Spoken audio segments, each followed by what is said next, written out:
મિત્રો, શું આપ જાણો છો કે રિયલ એસ્ટેટમાં ક્યારે જીએસટી ન લાગી શકે?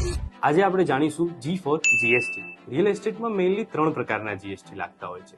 જો રેસિડેન્શિયલ યુનિટની સાઇઝ 90 મીટરથી ઓછી હોય અથવા 45 લાખથી ઓછી દસ્તાવેજની રકમ હોય તો તેને એફોર્ડેબલ પ્રોપર્ટી ગણી 1% જીએસટી લાગતો હોય છે.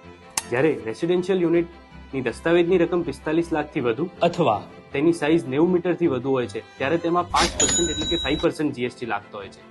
અને મિત્રો, કોઈ પણ પ્રોજેક્ટના ટોટલ એરિયાના 15%થી વધુ કોમર્શિયલ એરિયા હોય છે તો તેમાં 12% જીએસટી લાગતો હોય છે.